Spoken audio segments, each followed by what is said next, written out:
Welcome back. Gentleman or what? Yes, you are a gentleman. I'm so cold in the studio. Jeremy's given me his jacket. You look like Napoleon Bonaparte, like we were talking about. Macron with his muscles. Thanks, Isabel. Time to go through this morning's papers, and who better? Writer and broadcaster Emma Wolfe and the legend that is Matthew Stadden. You see, I gave it. You see, you look like you're coming back from a party. That sort of 3 a.m. look when you have your fella's jacket. Two things about that: we wouldn't be coming back together at 3 o'clock in the morning, but it is interesting. After winning many NTAs. Ultimately, yeah, you'd be like that, wouldn't you? I would. I'd be under the table. But you see, a gentleman, and even this lady who's very, she would call herself a feminist. She's accepting it, so it's a good thing this morning. It is a good thing. A cup of tea. Can we praise him any more for that? Can you go and do the dishwasher? I don't want to give it you back, so thank you very much, Jeremy. Feminist goes out the window when it's cold. When it's cold, yeah. She's cold. Exactly. Well, I'm going to warm her up in the only way I can do on television by giving her my jacket. Thank you very much, Jeremy. Right, Matthew, we're going to start with a story on the front page of The Times. Baroness Lawrence says that Starmer must listen to black voices. Yeah, this is a serious story, and the suggestion is that Starmer, as you say, is not listening sufficiently to black voices, and we have to take this seriously, partly because it's the very widely respected mother of the murdered teenager Stephen Lawrence, Baroness Lawrence of Clarendon, and this was, I think, a private conversation that she was having with ethnic minority MPs. Sue Gray, who we know is very senior in the Starmer team, was also in attendance, and she's saying that she wished that Keir listened to her. When the Times contacted Baroness Lawrence, she has said that she has no doubt about Starmer's commitment to fighting racial injustice. But it is interesting, and I kind of want to know a little bit more about it. I was going to say, is there any detail about what that could be that he's not listening to? Could it be something in light of what was going on with... well, there's a scaling back, Diane guys. Thank you, Diane Abbott. My goodness, Diane Abbott. Well, there's a scaling back of a conference at which Starmer is due, I think, or had been due to unveil plans for new race equality legislation last month. I mean, the Diane Abbott story is such an interesting story, OK, because she has been victim of horrific racist and sexist abuse, probably more than any other MP. Before any of that, to be fair. She was an absolute trailblazer. That doesn't necessarily mean that everyone has to like her. It doesn't mean that everyone has to support her policies or be impressed by her.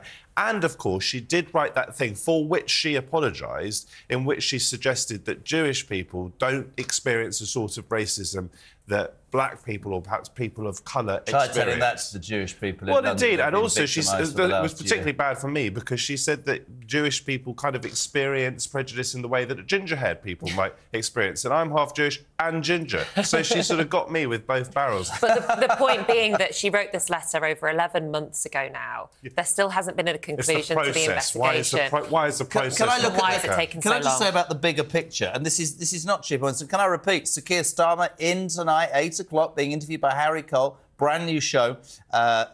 Never mind the ballots. My point for Starmer is we've talked a lot. We talked earlier, Emma, about Rishi Sunak last night. The 1922 committee, was it banging the desk? Was that good news? We talked about stalking horses. The one thing I would say about Keir Starmer, and this is genuine, I think the job he's done in 4 years has been he's transformed the Labour Party from the mess that it was in. Yeah. However, there are many different factions and many different parts, and I suspect he will find, come the months, in the next few months and years, that it is as difficult. Maybe all political parties, maybe it is impossible to steer a ship nowadays because there are so many different angles. I don't know. And I think people feel empowered now to speak up more. There isn't that sense of sort of party collective unity. I mean, the Tories are all over the place. But I think you're right, and I think after the election, at which Labour will, no doubt come to power, there may be this kind of, whoosh of power, this kind of power-crazed feeling, especially after being out of power for so long. Where suddenly 1,000 flowers do bloom, and Starmer, because at the moment they're keeping it all together. They're just keeping the ship steady. I think they all feel that they just want to keep going until the election and get their feet into, over the doormat of number 10. Well, we may well find that things are not quite so simple once they're in power. Nicola, could I just quickly ask? I know Starmer's coming in later today, right?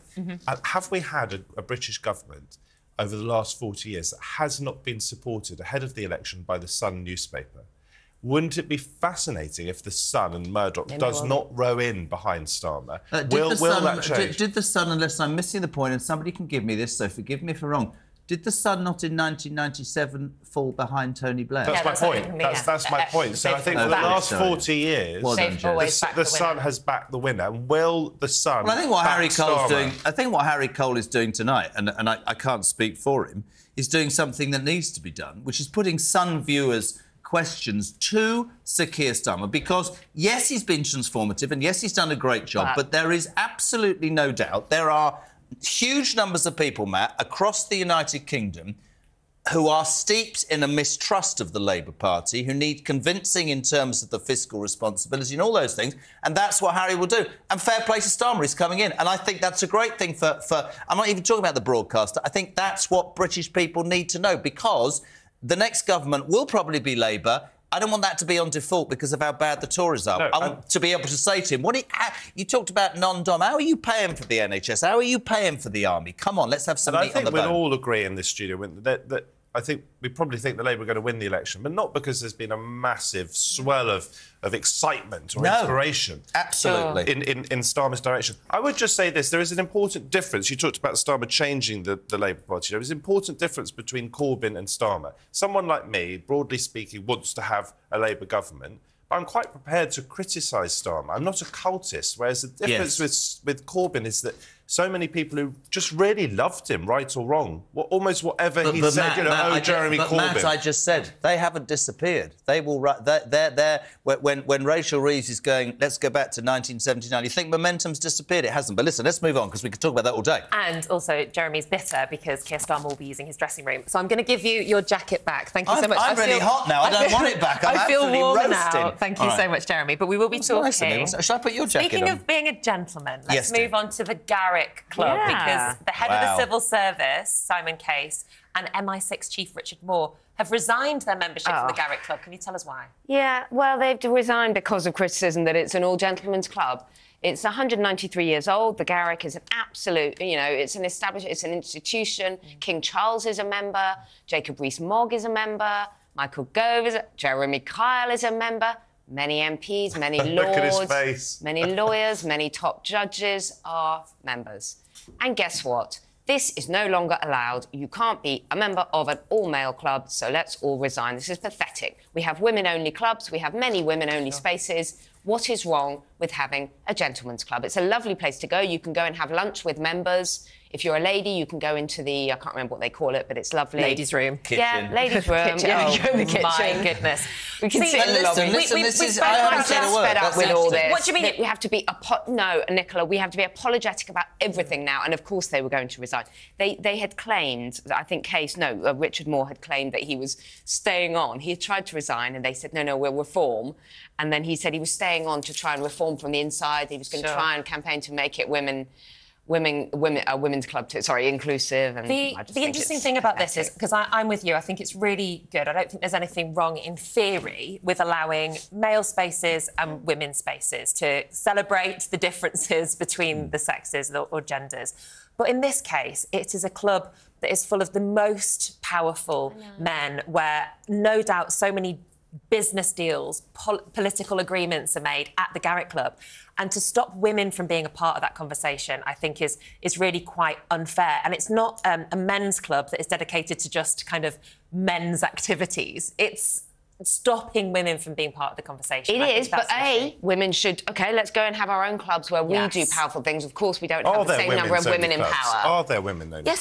Yes, there are. Yeah, there are lots of women's clubs that you can join, women only, that are kind of business, networking, those kind of clubs. Sure. Secondly, you know what? If we join... I've been in this thing where you get, you finally get access into the room where all the men hang out. The men will just go somewhere else. They'll just go to a bar and have their chat somewhere else. So what I would want to... They don't want the women joining in. We can't even let them join in. What is the Garrick's reasoning for not letting women in? So, for example, for women's, we might have a women's-only space for... Tradition.